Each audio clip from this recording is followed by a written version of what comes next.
Tendo a palavra para sermos transformados pelo poder de Deus. E hoje lendo em João capítulo 6, a partir do verso 30. Então lhe disseram eles: Que sinal fazes para que o vejamos e creiamos em ti? Quais são os teus feitos? Nossos pais comeram maná no deserto, como está escrito: Deu-lhes a comer pão do céu. Replicou-lhes Jesus: em verdade vos digo, não foi Moisés que vos deu o pão do céu. O verdadeiro pão do céu é meu Pai quem vos dá. Porque o pão de Deus é o que desce do céu e dá vida ao mundo. Então lhes disseram: Senhor, dá-nos sempre desse pão. Declarou-lhes, pois, Jesus: Eu sou o pão da vida. O que vem a mim jamais terá fome, e o que crê em mim jamais terá sede. O Senhor tem realizado em nós uma extraordinária obra de redenção. Nós temos visto que quando o Senhor, e aí nós comparamos com a história de Israel, quando o Senhor Deus do céu enviou o seu Filho a este mundo por causa do seu grande amor, para que ninguém se perdesse, mas que todos tivéssemos a vida eterna, o seu Filho, ele é a porta que nos conduz à presença de Deus. Nós vimos lá no Egito, que quando o Senhor desceu para libertar o seu povo, eles tiveram que oferecer um cordeiro, colocando sangue nos umbrais da porta.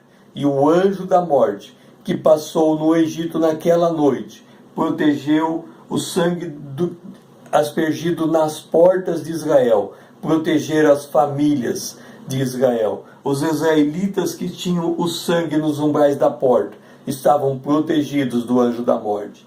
Por isso nós entramos no átrio a partir do sangue. Então vem a palavra de Deus, que é a água da vida, que é a água.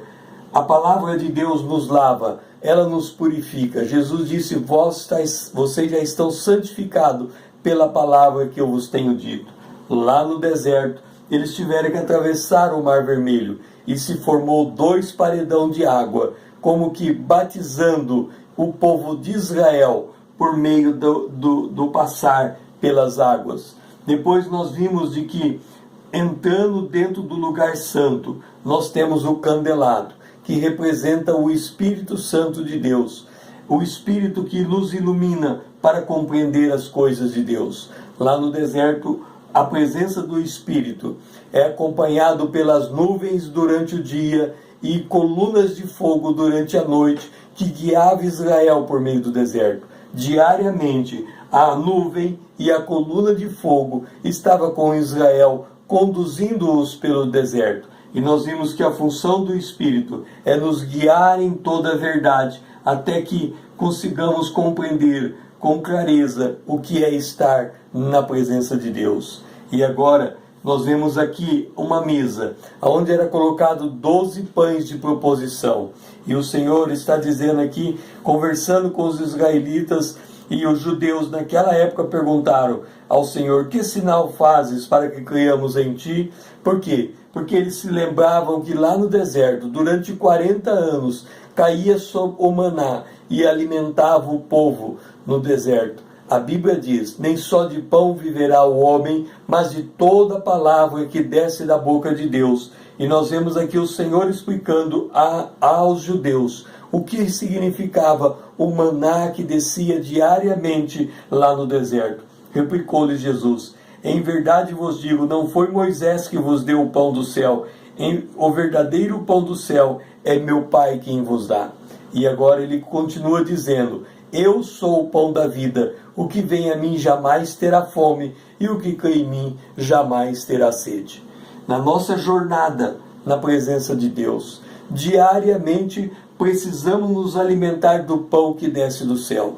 Não basta tão somente comer o pão para as nossas necessidades físicas, mas assim como nós diariamente buscamos o pão para nos alimentar, nós também temos que diariamente buscarmos o alimento que vem de Deus, o maná, que é o próprio Cristo, o pão da vida.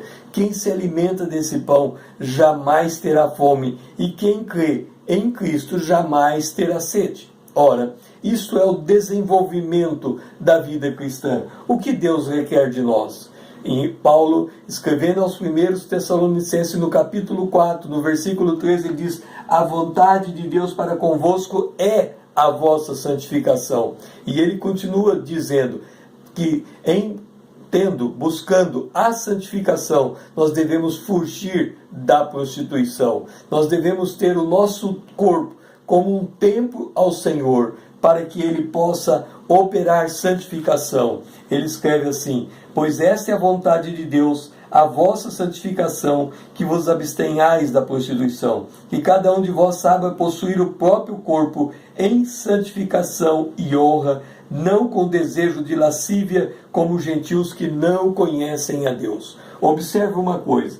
Nós estamos vendo aqui o tabernáculo. O tabernáculo ele era cercado por peles. Quem estivesse por dentro, olhando de dentro para fora, iria ver pele de cordeiro cercando esse tabernáculo. Significa que quando nós olhamos para o mundo, nós olhamos agora sob os olhos do cordeiro. E nós nos alimentamos do Cordeiro de Deus. Nós nos alimentamos do pão da proposição. Nós nos alimentamos de Jesus, que é o pão da vida. Que o Senhor, assim, possa nos fazer a cada dia experimentar deste maná. O meu nome é César Azevedo, usando a internet para abençoar a sua vida.